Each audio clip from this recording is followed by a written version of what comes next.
ಪಾದಚಾರಿಗಳಿಗೆ ಅಡ್ಡವಾಗಿದ್ದ footpath ತೆರವು, ನಯವಾಗಿಯೇ ಫುಟ್ಪಾತಿಗರಿಗೆ ತಿಳುವಳಿಕೆ, ಮಾತಿಗೆ ಜಗದಿದ್ದರೆ ನಿರ್ದಾಕ್ಷಿಣ್ಯ ಕ್ರಮ.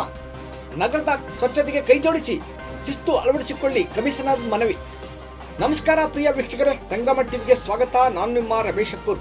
ಬೆಂಗಳೂರು ದಕ್ಷಿಣ ಜಿಲ್ಲೆ ಚಟ್ಪಟ ನಗರದಲ್ಲಿ ಮುಸ್ಸಂಜೆ ಎಂಜಿ ರಸ್ತೆ, ಜೆಸಿ ರಸ್ತೆ, ರೈಲ್ವೆ ನಿಲ್ದಾಣ ರಸ್ತೆ, ಪೋಸ್ಟ್ ಆಫೀಸ್ ರಸ್ತೆಯಲ್ಲಿರುವ ಫುಟ್ಪಾತಿಗರಿಗೆ ನಗರಸಭೆ ಕಮಿಷನರ್ ಮಹೇಂದ್ರ ಖಡಕ್ ವಾರ್ನಿಂಗ್.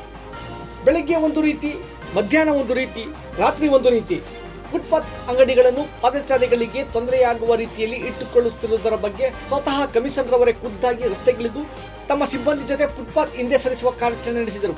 ಪ್ರತಿನಿತ್ಯ ಸಂಜೆಯಾಗುತ್ತಿದ್ದಂತೆ ನಗರದಲ್ಲಿ ವ್ಯಾಪಾರ ವಹಿವಾಟು ಹೆಚ್ಚಾಗುತ್ತದೆ. ಅಲ್ಲದೆ ನಗರ ಹಾಗೂ ತಾಲೂಕಿನಿಂದ 4,000ರಿಂದ 5,000 ಮಂದಿ ರೈಲು ಪ್ರಯಾಣವನ್ನು ಅವಲಂಬಿಸಿದ್ದು, ಸಂಜೆಯಾಗುತ್ತಿದ್ದಂತೆ ಸಾಲು ಸಾಲು ರೈಲು ಪ್ರಯಾಣಿಕರು ನಗರದಲ್ಲಿ ಸಂಚರಿಸುತ್ತಾರೆ. ಈ ಸಂದರ್ಭದಲ್ಲಿ ಫುಟ್ಪಾತ್ ಅಂಗಡಿಗಳಿಂದ ಆಗುವ ತೊಂದರೆ ಅರಿತು ಈ ಕಾರ್ಯಾಚರಣೆ ನಡೆಸಲಾಯಿತು. ನಗರಸಭೆ ಕಮಿಷನರ್ ಮಹೇಂದ್ರರವರ ಕಾರ್ಯಾಚರಣೆಗೆ ನಗರದ ಜನತೆಯಿಂದ ಪ್ರಶಂಸೆ ವ್ಯಕ್ತವಾಯಿತು.